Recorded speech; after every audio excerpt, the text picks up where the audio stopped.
The moral of this episode, there we go, is that we don't need to hide our problems with Jesus on our side because he has covered all of our sins and we don't. Oh my goodness, someone mute him, please. Did you say someone I mute know, him? I'm sorry. Hello there. Don't have a good day. Have a great day. Talk to me, Goose. I'm gonna steal the Declaration of Independence. Why so serious? Squirrel! I could do this all day. Are you watching closely?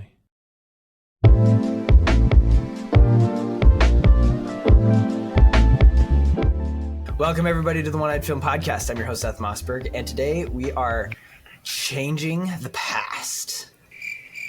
No? Okay. We're talking about, was it better the first time around or should we change it? I don't really know what the theme is directly, but we have a bunch of different aspects to talk about because not even recently, just in the past of Hollywood, there has been a lack of satisfaction with how movies are released or even content is released. We'll talk about why we mean more than movies and more than TV shows. Things being changed after their release. There's an official release and then they're changed in some way after that, and why. We may get a little dramatic, but it's not that big of a deal. This isn't like a morality thing, but there is some understanding as to why it is the way it is and why it's acceptable. And we got some different perspectives on it, and we got Josh and Deacon here to talk about it. So, Hi guys. I don't know why I'm here, but... Like on the podcast or just in this world? Well, in this world, but also on this podcast. I mean, the fact of the matter is I thought I did a bad enough job with the outro of the last one I was in that I thought I would never be invited back. And yet Seth texts me and he's like, I need views on an episode, so can you join? I was like, why not, man? Why not? I forgot about the eternal outro bit. You can't do that today. We're in a time crunch. Okay. Yeah. Oh, I don't want to think about that. So the more I research this, the more I realize that it's been a thing to change media for the better part of like 50 years. I think the most popular examples of this is like Star Wars, especially A New Hope, but also a couple times throughout the other movies. I believe A New Hope was more because George Lucas made the movie and then released it and realized he would actually want to change things now that some money is being raked in. Then there are also anniversary specials that come out with a lot of things changed. There's things like from the original, Jabba was not an alien. He was a man in a big fur coat, and that was a little weird. That's one of the things that you like point to show.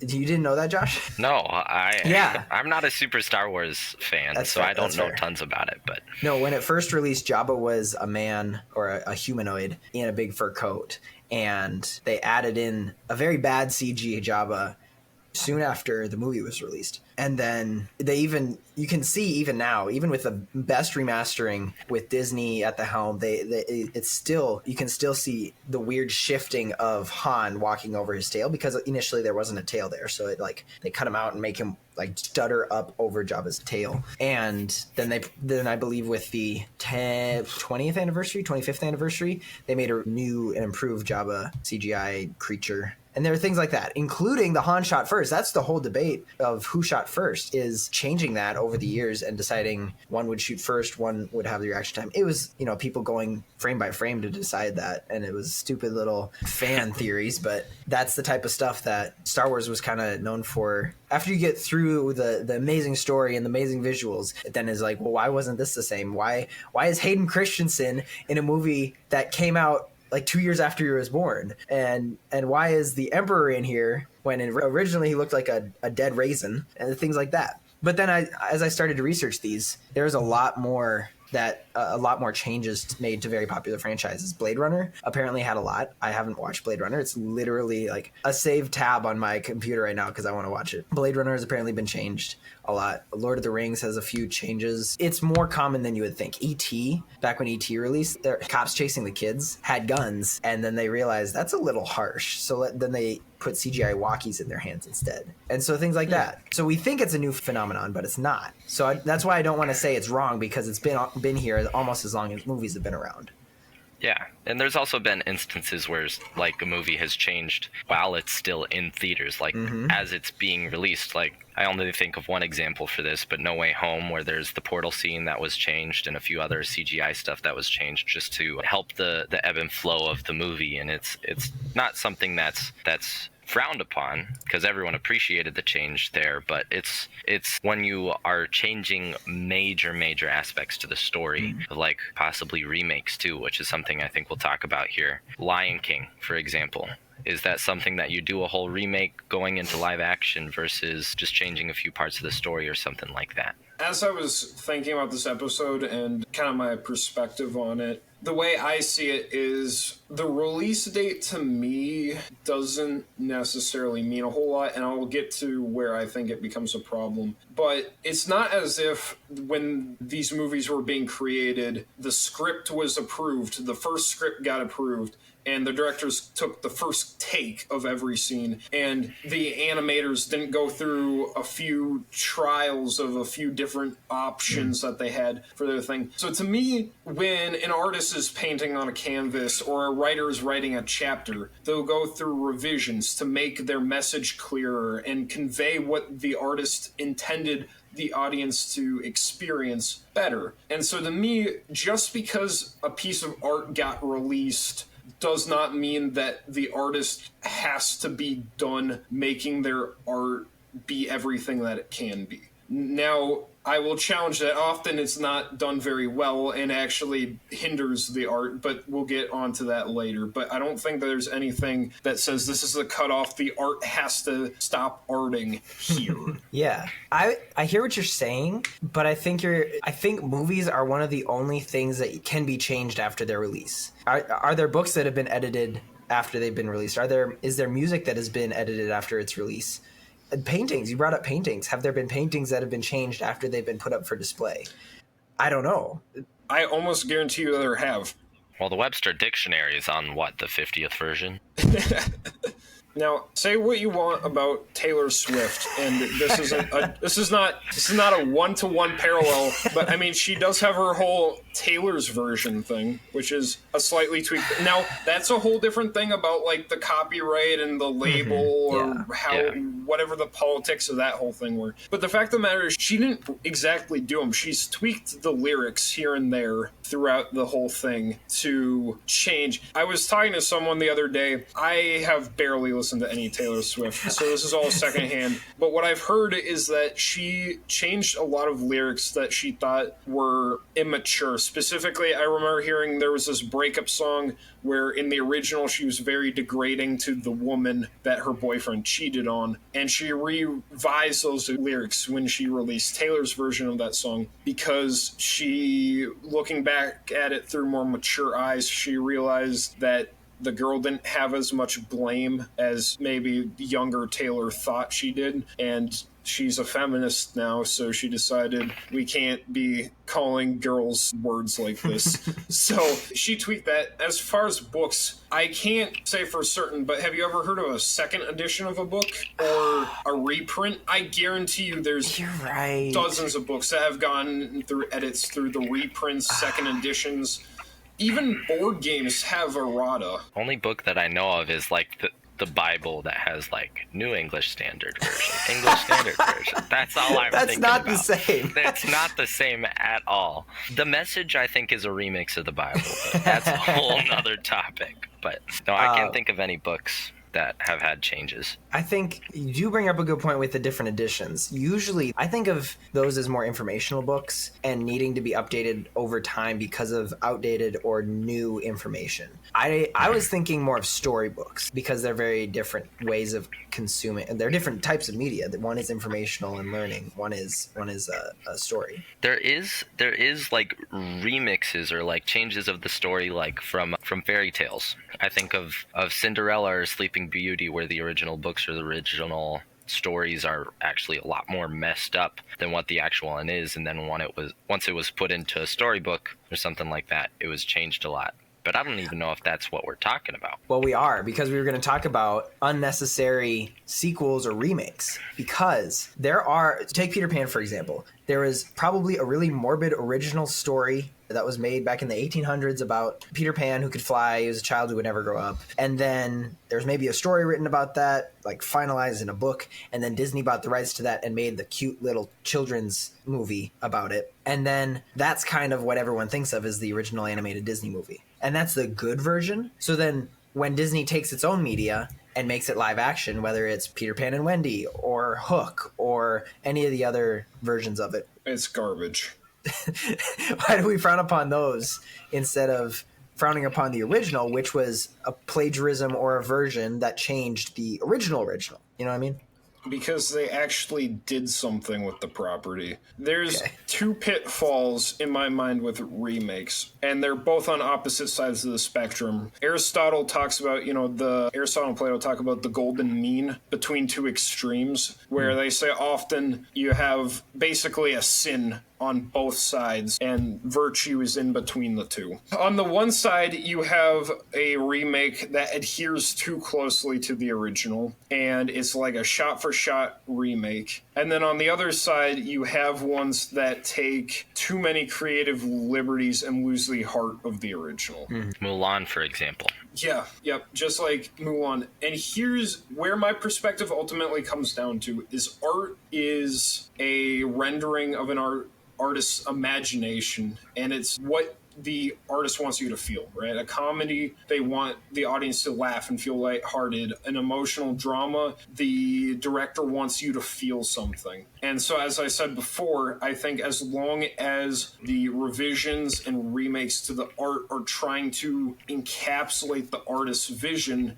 better than the last version did, then I think that there's a place for revisions within the art. If the remake adheres too closely to the original, they aren't actually improving on the art. They're not making the art all that it can be. They're not getting any closer to the potential that story has with a shot-for-shot remake. And in fact, I would challenge they're making it worse for two reasons. Firstly, a shot-for-shot remake that changes genres, let's say the live-action ones. I would say that instead of saying the same story but the same, they're doing a disservice by changing from animation to live action. And that's just kind of the genre of the animated Disney movies. Is I think actually the animation, they chose animation specifically to tell those stories because that's what they chose. And so everything they did within those movies had animation in mind. So then when you try to translate that to live action, it just does not translate well in a one-to-one thing. Secondly, is that since these are classics that are being remade that everyone knows and loves, the sequel that you make that is just the same as the original will never make the audience feel the same way they did when they first watched the original. And that's a problem.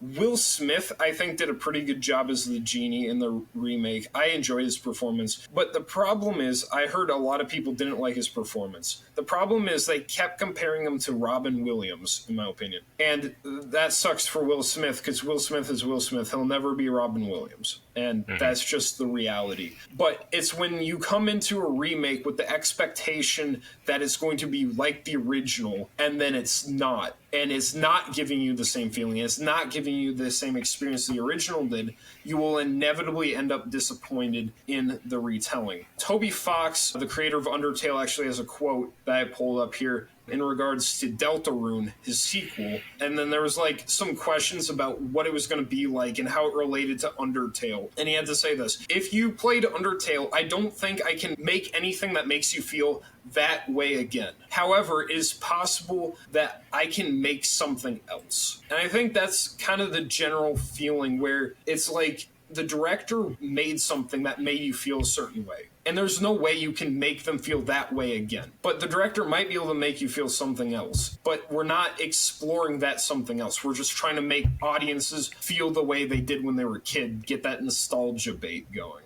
I think especially in today's day and age, when you have something that is fun and you enjoy, you want to have that play again and again and again and again as much as you can. Like a movie, for example, I would do so much to try and go back and watch Infinity War for the first time again with all of you guys in the theater, but that's just never going to happen. And I think all of these new remakes or something are just trying to, we've talked about it multiple times, but play into that nostalgia, try and get you to feel as though you're watching something like that for the first time again, when in reality, you just got to try and make us feel something different that can have the same level of excitement or sadness even, or whatever kind of emotion the artist is trying to get you to feel. Get that sort of level of emotion again, just through a different method. And especially Marvel, Disney, a lot of Hollywood that's trying to do with all of these remakes, they're trying to just show you the same movie hoping that you have the same reaction that you did the first time. And you're just never going to do that. Like, I think of remakes that are not necessarily remakes, like, you know me, video games. I love video games, like Assassin's Creed. It's all the same game.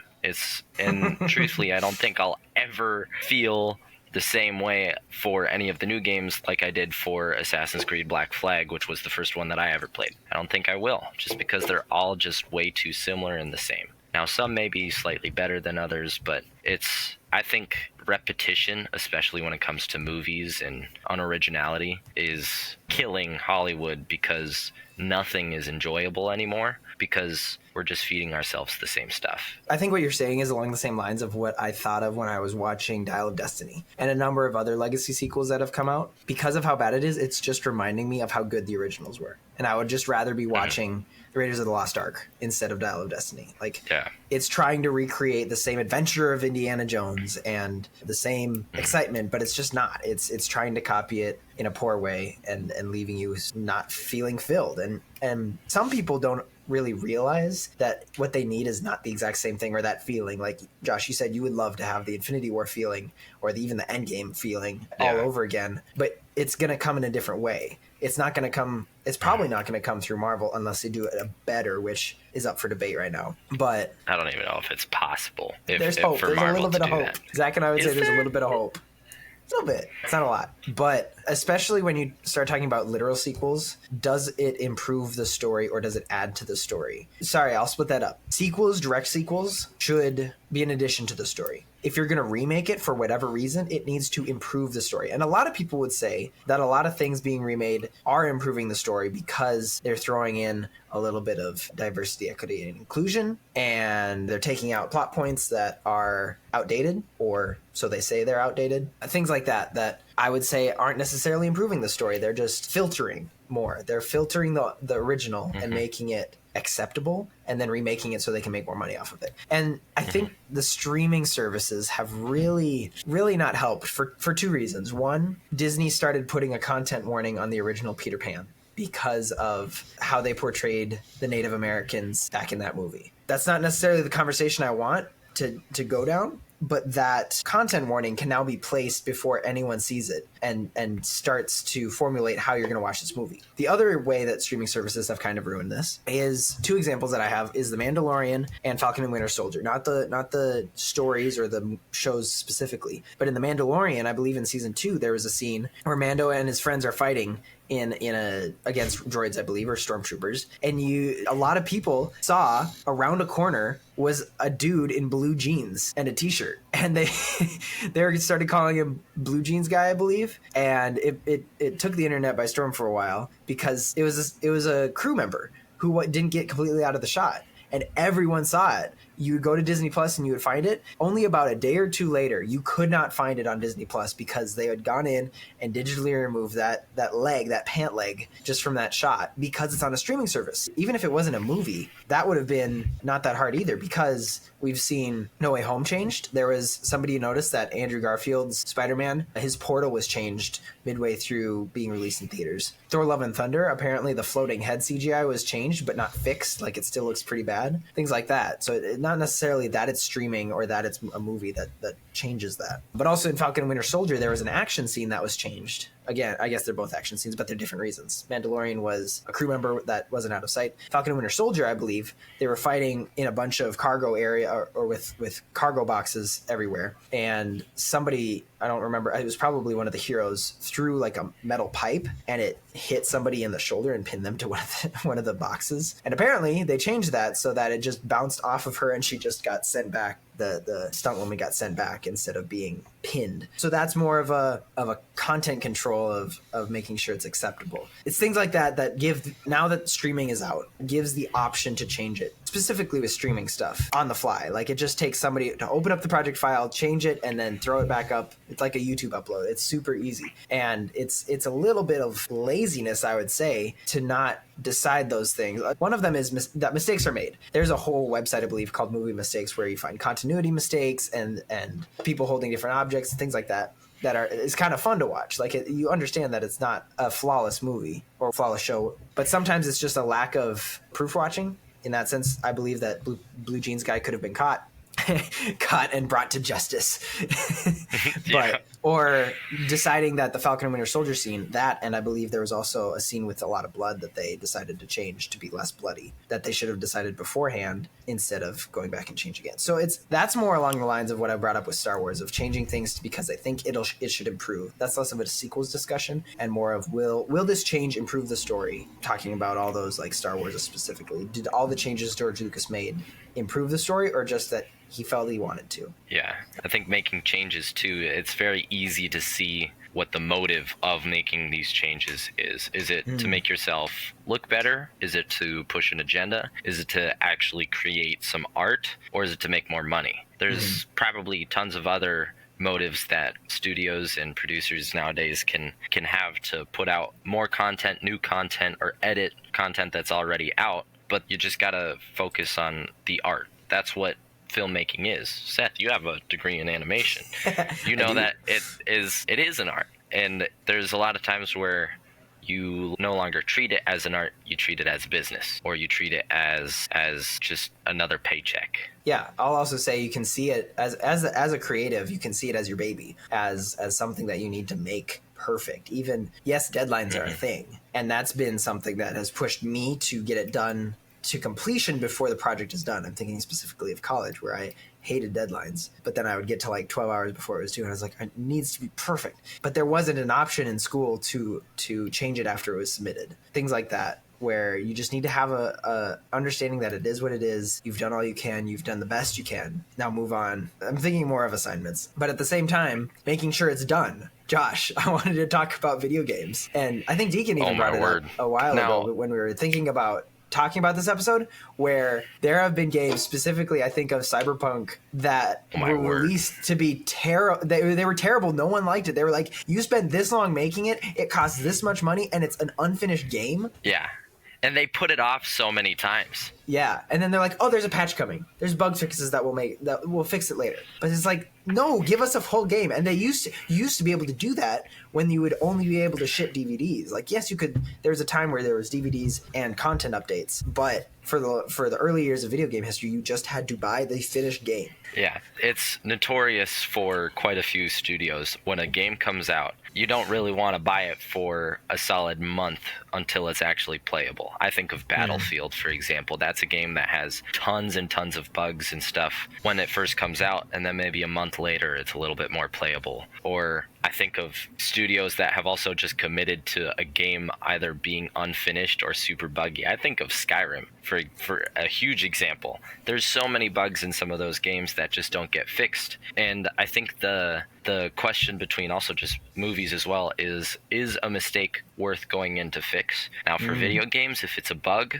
I think, yeah, you should definitely go in and make sure that my character doesn't go flying from walking across a bridge or something like that.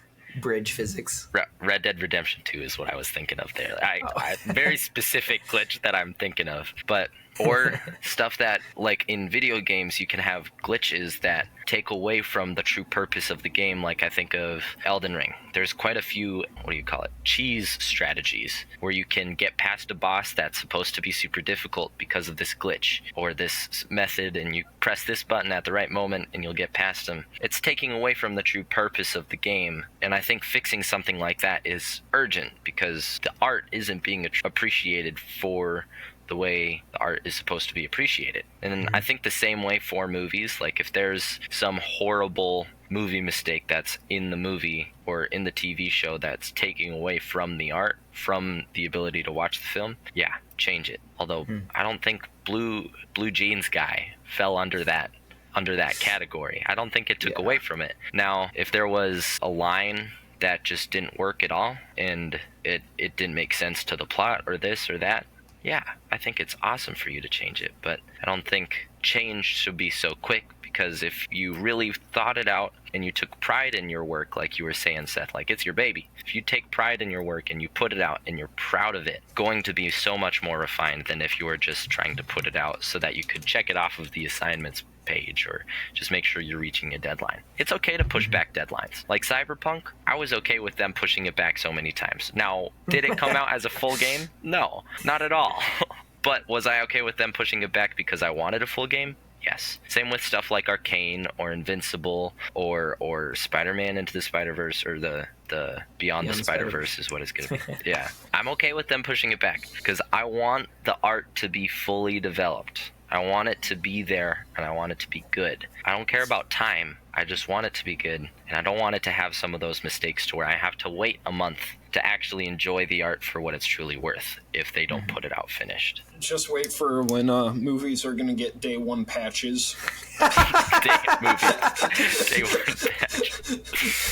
Dude, where crazy. The third day it's in theaters is actually the busiest, not the first. That's yeah. Well, I mean, I think part of the problem with the game industry, and obviously we can blame and point fingers at the game industry as much as we want, but the fact of the matter is, why wouldn't they release a buggy, glitchy mess, to be honest? Because at this point, instead of paying play testers to find bugs in their game, we're paying them to find the bugs and glitches in their game. Like, why are we supporting companies that are releasing half-finished games? Like, because they just keep getting away with it, and then they can fix their game, and they know the community will still be there to play the game by the time it's fixed. Yes and no, because... Actually, I'll agree with you there, because I know a lot of Call of Duty people who really hate all of the bugs and the lack of anti-cheat systems and everything that comes with playing Warzone and other Call of Duty products, and yet they'll still play it. For some reason, they still have a commitment to never leave that game, no matter how many bugs, no matter how many hackers. So yes, you are right. And I think that might be a business strategy. Yes, you definitely want to playtest a little bit. People are going to, especially with the speedrunning community, trying to find glitches and everything, that's going to be a lot more valuable and technically for free, if not them paying for the game and you making, or the developers making a profit, because of how the internet has formed over the last couple of years of trying to find these glitches. So yes, that's talking about video games specifically. I think it's still a little irresponsible to release unfinished games as bad as like Cyberpunk. Yeah, there's a line and you just can't cross it. Yeah. There's also the other side of it where games like Lethal Company have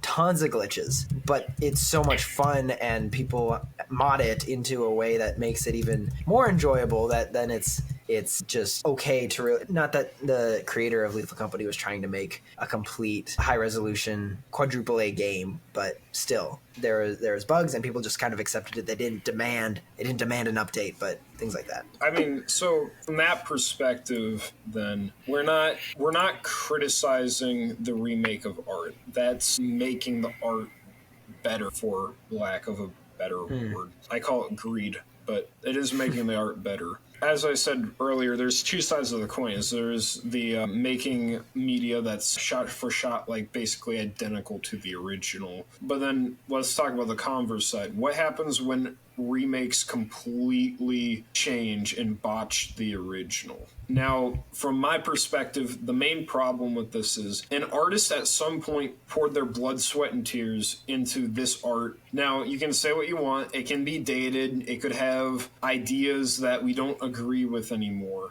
But in remaking this art and changing what the art looks like and trying to put your own agenda and modern ideas into this product, you're fundamentally changing the art and changing the painting to fit your frame. Now, I think that I don't like this from a conceptual standpoint, where I think that philosophers, right, have built on the ideas. Who has the quote? Was it Sir Isaac Newton about standing on the shoulders of giants? But essentially, every generation gets the information of the previous generation, and we're able to advance further beyond that. Music evolves off of other music. You know, they talk about who are the most influential musicians or artists. They're the most influential because they influence people to expand and grow and change and branch off into different directions and show people the possibilities. And I think of the beauty that a lot of these original classics have made and the stories they've told. And then that's inspired a whole nother generation of artists and writers and animators to come up because they were inspired by this art. And I think how sad it is that this next generation of artists are being forced to remake art that's already been made. How many writers and animators who have a real passion and talent for this are wasting their time remaking art that has already been made instead of pushing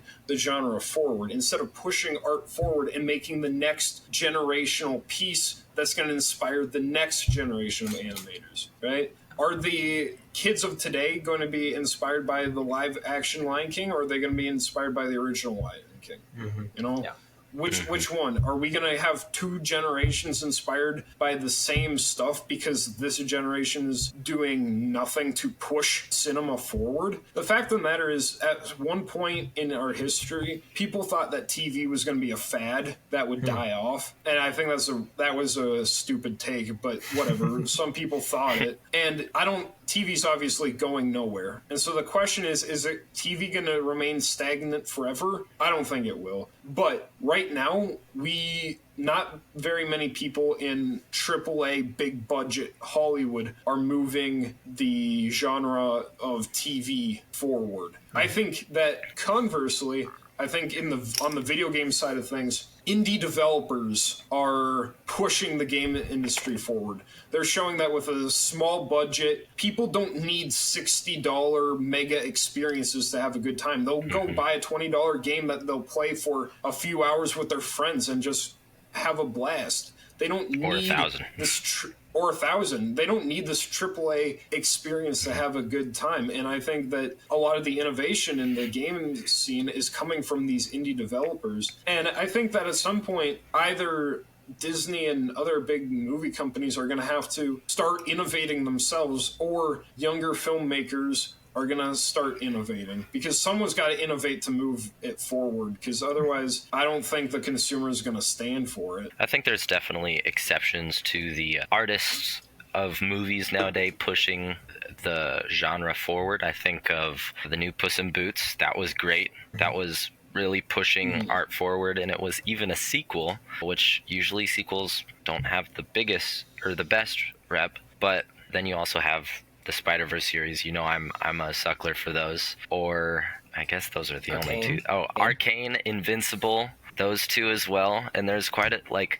Knives Out, Glass Onion, that was also great. There's stuff that's being put out, but it feels so far and few between as it used to be. Like, Marvel used to be the biggest thing that everyone was going to see every year. Or so many other movies, like Star Wars used to be really big, but some of the biggest companies and some of the biggest names have really fallen off of a cliff in just being good at creating good art, because they're just trying to redo the same art. And I think games have definitely taken a huge leap. I think of games like Stray that were just small indie developers that were huge, almost winning Game of the Year in just such a small budget, small games and stuff like that did so well. And There's people out there that are putting out amazing stuff and some truly cool stories, art, whatever you want to call it. There's good stuff out there, but it's just, you got to look for it now because of the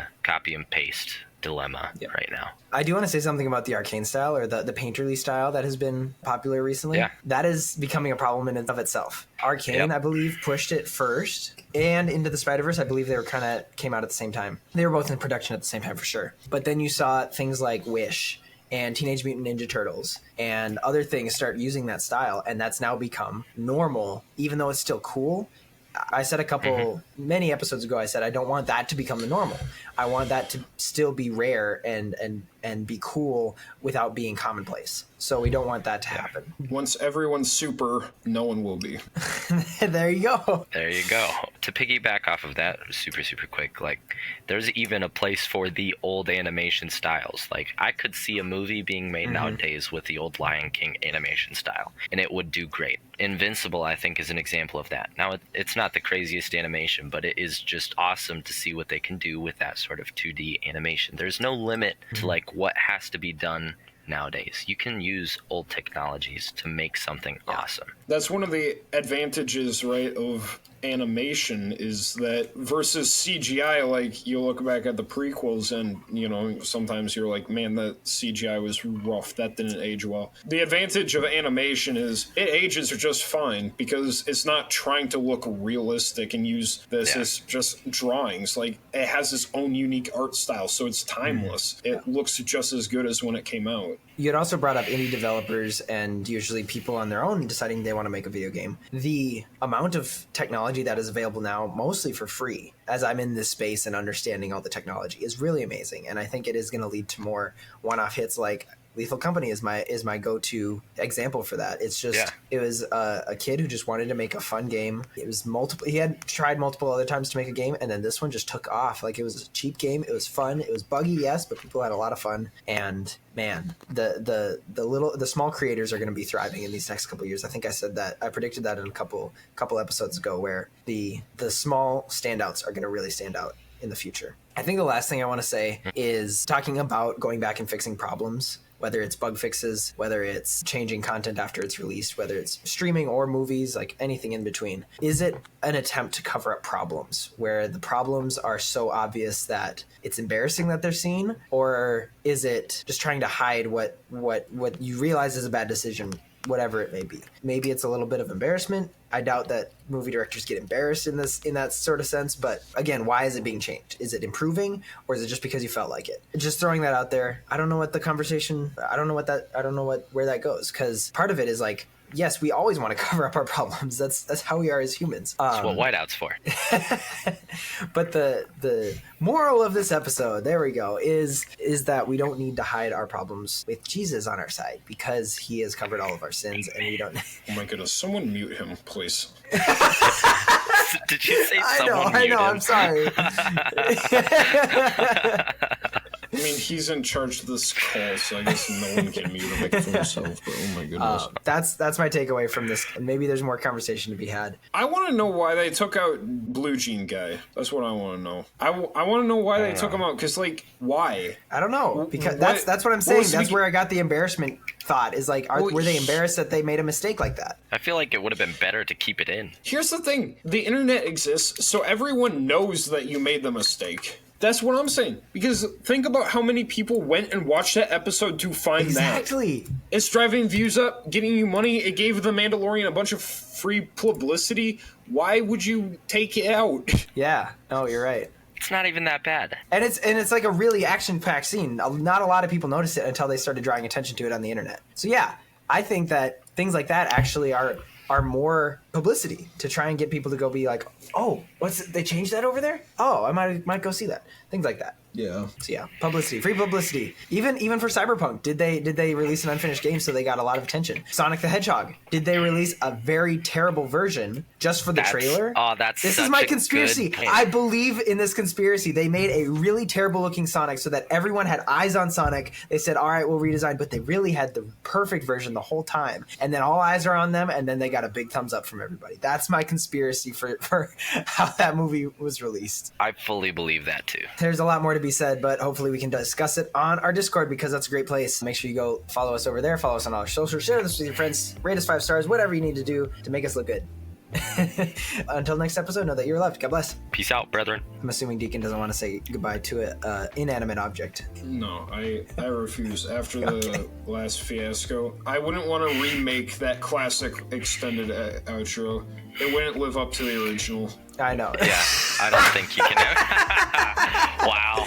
There it is, full circle. What a time to drop it. Nice. I like that. All right.